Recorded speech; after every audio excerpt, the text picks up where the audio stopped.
Driver sa motorsiklong nakahitan run sa usa ka lula kuyog ang iyang tulo ka mga batang apo natultulan sa mga pulis. Suspect nagbasol ug nangayog Pasaylo atol silang panagatubang sa mga biktima. Ano ang akong report? Mao kini ang CCTV footage nga kuha sa command center sa Basak, Lapu-Lapu City sa nahitabong hit and run niadtong nakalabay mga adlaw. Ang babae mao ang 64 anyos nga si Florida Fortaleza.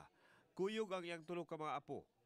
Mato niya nga giubanan niya ang iyang apo sa paglabang sa karsada ug nihunong sila sa tunga aron masiguro nga luwas sila paglabang sa pikas lane. Makita pa gani nga misinyas ang iyang 4 anyos nga apong lalaki. Maugwa sila magdahom nga kalit silang banggaan sa usa ka motor. Ingon lagi ko kung mausa man siya, mura man siya sabog or kung sa giuna-una kay naa magidmi diha. Pero na doon na magpedestrian na ito. Naharag, wala man ay pedestrian diha, ma'am. Naragid mi sa lane sa tunga. Kay mo manay atong kuan og mutabog ta diha gid sa tunga kay aron dili kita makuan. Mura gid mi gituyo niya ba. Nakaangkon sila og pangusalawas. Buot makasiguro ang apuhan, gaway grabing kadaot sa iyang apo, nga lalaki busa. Kinahanglan niya kining ipa-MRI, human nagsunggo kini niadtong nakalabay gabi. Samtang human gimando ni Senior Superintendent Limuel Obon nga pangitaon ang nakabangga.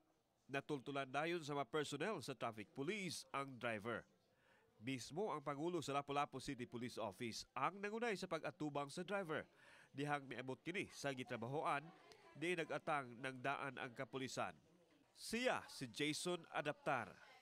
Sa maimong ikasulti sa katong kuan. Kung panalitan katong tiguang natong bata ginikanan. Mga kung Pasaylo na ato na ratol lang gyud ko ato sir kung makakuan sir sa ngay buhaton kay naghaman na nyagit gud. Kuanan ko ba kay sagi sila dito no ko kuyawan sa ko basin mabunugon na noong ko mukuan ko. Giklaro ni Adaptar nga nahadlok siyang mahinaykan sa mga tao sa dapit maong misibat siya. Nagpanukusab siya sa pagtahan sa kapulisan nga plano na unta niya kining buhaton. Doon na kuno'y gi-overtikan ang driver maong dito nakabangga sa mga biktima. Padung ko sa porsinto. Naunsa na may noon nga ni pag abot sa porsinto na may nigsik. Gikuan may noon ko itong naiga motor. Mura bitaw ko ano bitaw. Itong naiga motor. Banlaw sa nabo ko. Yawan na po kay basin na noon. Abot ito. Bunugo na noon ko. Balita sa TV, mo nga ako gi-direct dayon ng ko ang chief sa traffic o ang mga station commanders na ako nga i-trace gud ani. Nga insidente kay aron kuan nato. Mao na lang kay with the help of CCTV talaga na trace nato kung kinsa ay driver. Nagkaatubang si Adaptar og ang iyang mga nabiktima. Sangko sa langit ang iyang pagpangayo og Pasaylo. Ma'am Pasaylo aji ko ato. Nakatukuan ko to kuyawan ko ato kay ano igayon na ba nga.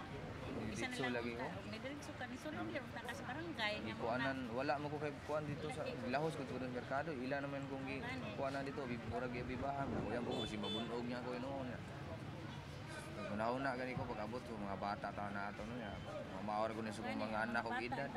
Ang apuhan bisabot sa pagbiya sa driver human sila maigo sa motor kay delikado gyud kuno ang kahimtang nini nga makununitan sa mga tao.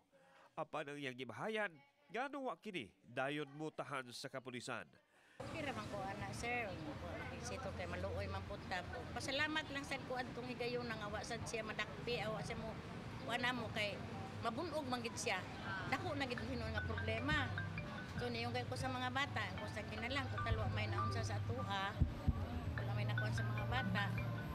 Unsay kanang pilaray makuan sa doktor mo ra ato kuan sa maluoy sa taba. Pag naganggaan akong pamati sir nga kuan ba sa una-una na ko kanini ka makapahuway kog tarong. Makapahuway kog kuan. Nakita na nako sila ba nga unsa sitwasyon nila.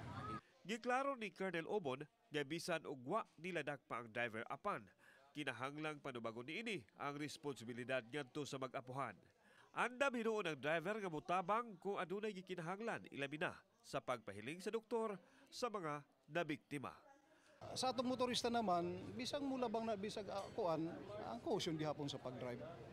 And then kung makahimo naman ka nagdisgrasya nga nana, responsibilidad nato nga atong atimanon aning kuan atong nabiktima. Kauban ni Rinante Quiñones, ako si Alan Domingo. Balitang Bisdak.